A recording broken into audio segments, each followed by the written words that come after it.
Theater 5 presents April Snowfall.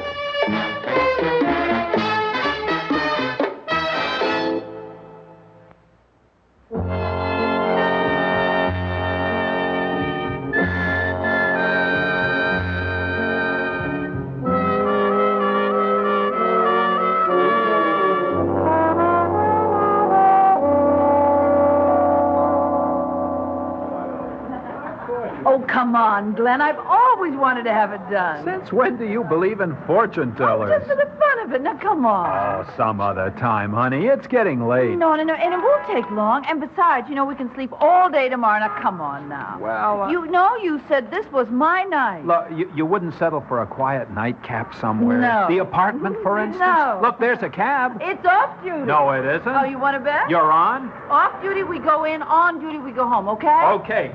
Taxi! Taxi! 11:30 on a Saturday night. Well, it figures. Mrs. Elspeth, private readings. Open. Come on. Oh, did anyone ever tell you you have one of the finest minds of the 13th century? Fortune-telling. Oh. Will you look at the dust in this place? What are you doing? I'm taking off my wedding ring. Clever. Oh, well, I guess we're just supposed to sit down and wait. Sit down. I just had this suit cleaned. Look, let's go, huh? No. Mrs. Elspeth's probably sleeping one off in the back room. Good evening. Hello. Are you still open? The sign said that... Until 12. Oh. Do you both want a reading? No, just my wife here. Stinker. Sit here, please, at the table. You understand I can only tell you what I see. Sometimes I see nothing significant, in which case there will be no charge. Well, that sounds fair enough. Excuse me while I get the silks. Silks? Do you have a favorite color, my dear? Yes, blue. Well, then we'll give you a blue scarf. Now then, I want you to take the scarf in the hand with which you write and crumple it in your fist as tightly as you can. No crystal ball? That's a switch. Glenn. Like this? How many letters in your first name? Sally, 5. Now, you must count with me slowly to 5. 1, 2, 3, 4, 5. Now, open your hand and let the scarf fall to the table. Once I have smoothed it out, I must ask you not to touch it again. It's scarcely creased at all. I may not be able to... Wait a moment. Yes, there's something, a sound. I hear a shattering of glass, fine glass, crystal. Do you own any valuable crystal? Yes, we do. Mm-hmm. Aunt Esther's Swedish crystal, Glenn. It's right here, see? The jagged crease in the silk. Sometime tonight you will break something of crystal. Well, I can see I'm going to get my nightcap in a jelly glass. There's something else. Somehow it's connected with the broken crystal. See how the crease branches off? It's the beginning of a series of events. Do you have a small child? Yes, we have a son. I see a car, a red car. There's an accident. I hear a child crying out. Johnny? All right. I think we've had it. What's the charge for this? He's crying, but he isn't hurt. Just frightened. Come on, Sally. All right, thank you. Thank you very much, but I just a moment. There's something else. Hands. 2 broken hands. Johnny's? No. And yet, your son is somehow connected with them. Sally, you don't want to hear any more Wait of this. just a minute, Glenn. Here's something. Rain. No. I get the sensation of cold. Snow. Yes, snow. In the middle of April, Sally. But it all keeps leading back to the broken crystal. The broken crystal and... And what? I see nothing else. Oh. What do we owe you? Oh, now, just a minute, Glenn. But there is something else, isn't there? I told you I see nothing. Well, Glenn, pay her whatever it is. Mrs. Elspeth, is there something else? What keeps leading back to the broken crystal? You really want me to tell you? Sally. Yes, please. All right. It's not very clear, but from the moment the crystal is broken, there is a beginning of a series of events leading to your death. Now, wait just a minute. Still, there is something. Yes, here. Something you can do to prevent it. How? How much is your life worth to you, my dear? Oh, now, what are you trying to pull off here? Sally, we're getting out now, and she's just lucky I don't pull this bat's nest down around her ears. I'm an old woman. There's nothing more anyone can do to me. I've told you what I saw in the silk. Your wife will die violently unless she takes the necessary steps to prevent it. I can tell you what they are. Sure you can. How much do you want? Is your wife's life worth $2,000? $2,000? What kind of suckers do you think we are? You have 2 days. If you want to save your wife's life, I must have the money in my hands no later than 5 o'clock on Monday. Well, don't hold your breath. Sally? 5 o'clock Monday.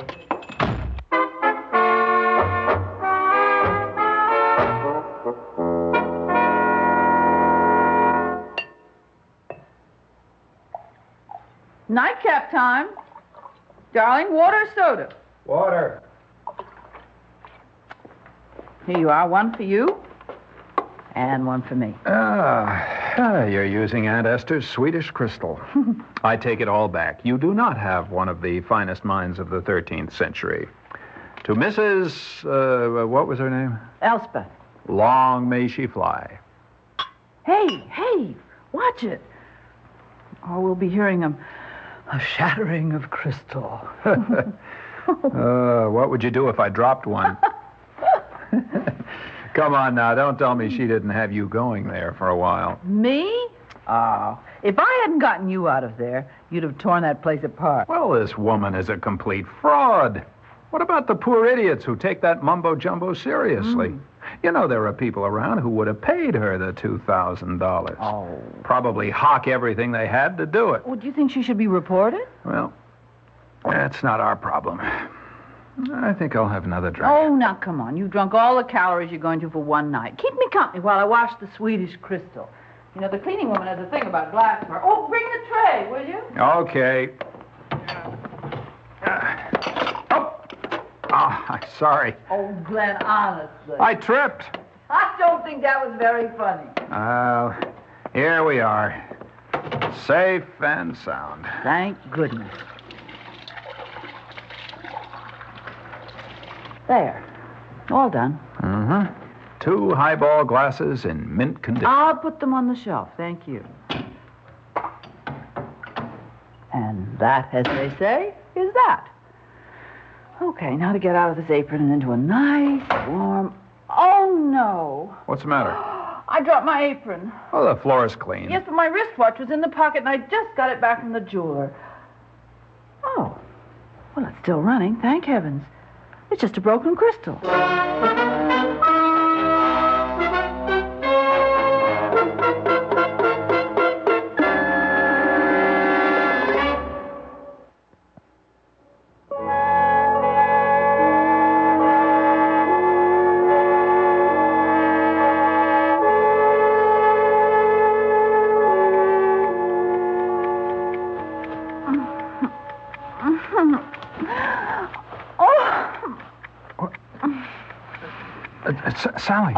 Sally, what's the matter?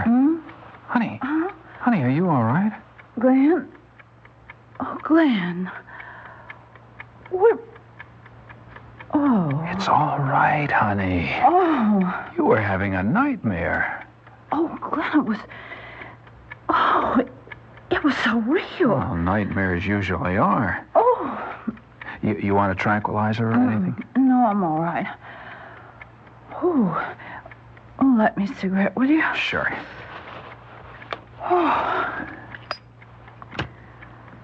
There you are. thanks. You know, it all fitted together. Everything she predicted. The shattering of glass, the car accident, the broken hands, everything that she said would happen. Oh, except the snow. There wasn't any snow. Honey, you're not still thinking about that fortune teller. Come on No, now. no. There was this truck, Glenn, with a large plate glass window strapped to the side, and you and Johnny were playing catch in the front yard, and Johnny missed the ball, and it hit the plate glass window on the truck, and I was just coming back from an auction. I saw what happened and ran toward the house, but the truck went out of control, and it crushed me against a parked car, and it was so real. Sally, honey, it was just a dream. But you know the print that I had bought at the auction? Well, it was a copy of that picture by Salvador Dali. You know that crazy one is it with the big watch dripping over the table with the broken hands? Well, I remember looking at it as a car was running over it in the road and thinking the broken hands. Darling, now look. No.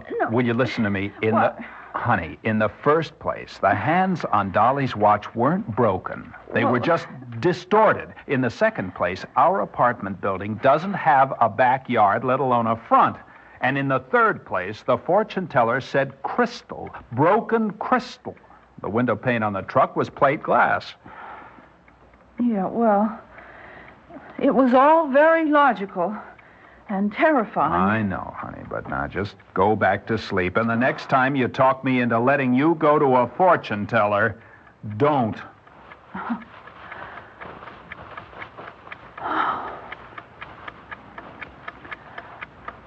Glenn? The window pane wasn't crystal. But I just thought, you know what was? My watch. The crystal on my watch broke tonight. Oh, now what? Oh, I must have awakened Johnny. Well, he'll go back to sleep. No, I better see what he wants.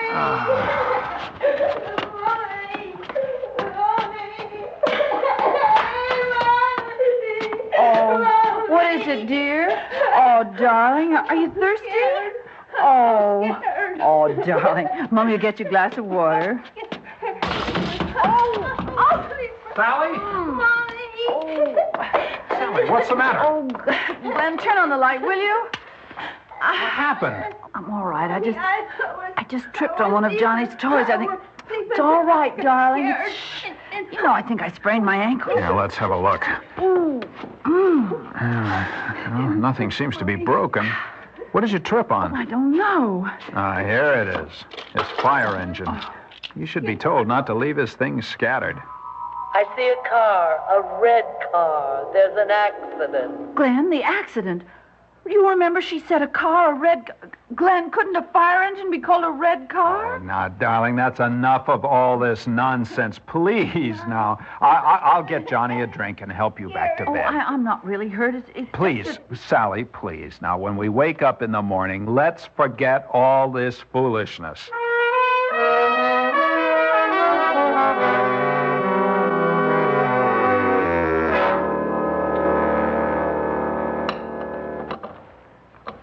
More coffee? I gotta run. Oh, you have a whole hour. You've got plenty of time. Not if you want me to drop your watch off at the jeweler's. Do it on your lunch hour. Can't. Working right through with the staff.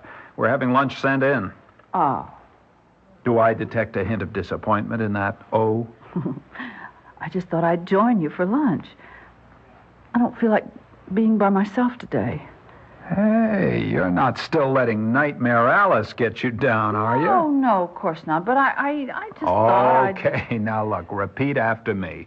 The broken watch crystal and the accident with the car are coincidences. Yeah, very strange coincidences. But coincidences. Good girl. Now, just get it out of your mind.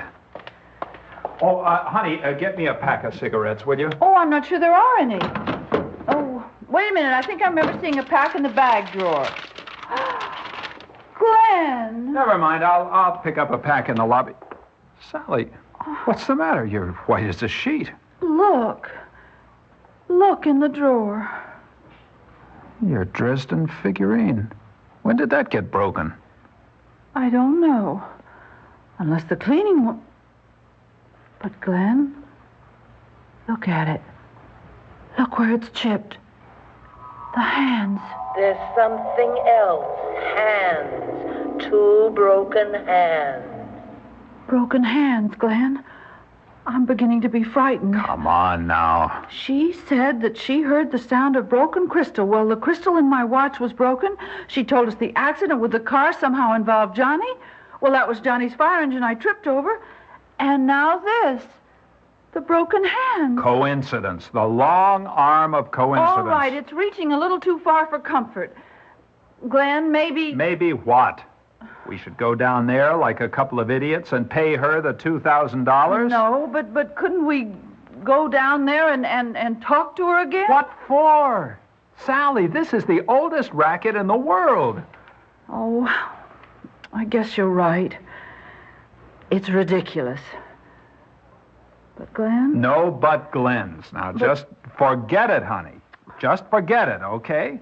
You're going to work yourself into a state of hysteria. Fortune tellers are a fake. A big, fat fake. Okay. Now, you be a good girl while I go out and make us some money. And I tell you what, pick me up at the office and we'll go out to dinner. All right, 6 o'clock? Fine. Bye. Bye. Oh, Glenn, ask them if they can have the watch ready by 5:30, and I'll pick it up on my way down. Okay. Hey, it's a pretty good day out there. I won't even need my top coat. Oh, it is a pretty day. Well, at least we're not going to have any snow.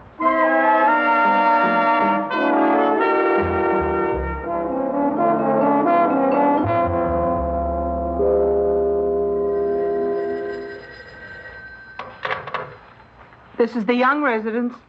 Lucy, let me speak to Mrs. Young. Oh, well, she's home, Mr. Young, but she's asleep. At 2 o'clock in the afternoon? Is she all right? Well, she was awful upset. I told her that I didn't break that little statue. Johnny did. You know, I saved the pieces. I put them right in the drawer. I meant to tell her, but... Well, I didn't think she was going to take on like that. And she took some sleeping pills and... Sleeping pills? I've never seen her this upset. Lucy, when Mrs. Young wakes up, tell her to meet me at Johnson's Bar instead of the office. Have you got that? Johnson's Bar. Yeah, I got it. Oh, and Lucy, tell her to make it 6:30 instead of 6. There's someone I have to see first.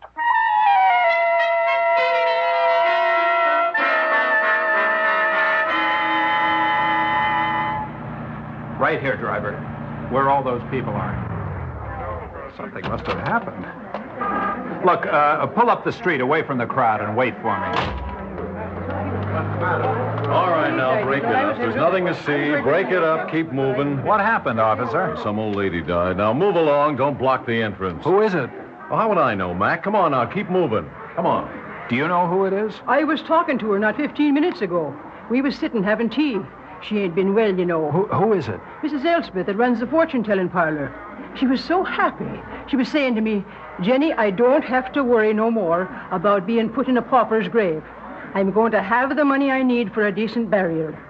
$2,000, she said. Though where she thought it was coming from, I couldn't tell you. What time did she die? You a relative? No, I just wondered. Well, I can tell you exactly if it's that important to you. 5 minutes after 5, exactly. I must have the money in my hands no later than 5 o'clock Monday. 5 o'clock Monday. I know it was 5 after 5 because we was listening to the 5 o'clock news at the time. And she was sitting there with one eye on the window, expecting heaven knows what. And when the news was over, she just turned off the radio, sat down in her chair, and closed her eyes, the poor soul. Can't imagine where she thought she was going to get her funeral money. $2,000. Where to now, mister? Back uptown. You know where Johnson's Bar is? Sure. Hey, what do you know about that? Snow. Look at it come down. Snow. In the middle of April. Now I seen everything. Never mind the bar, driver. I've got to get home as fast as I can.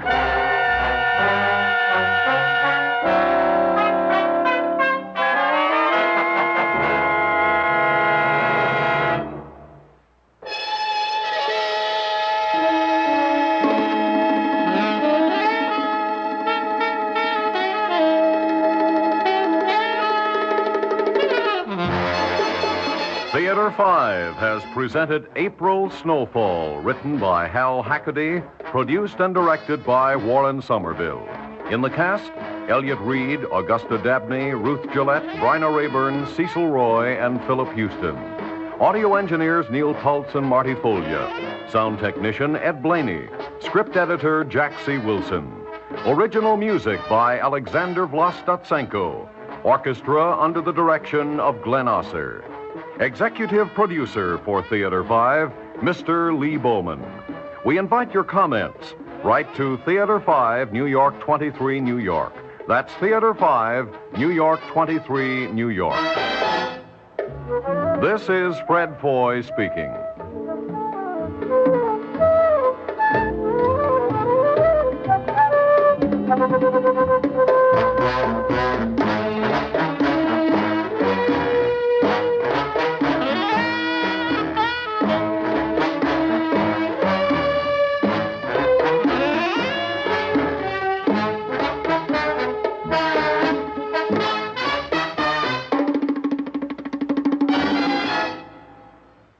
This has been an ABC Radio Network production.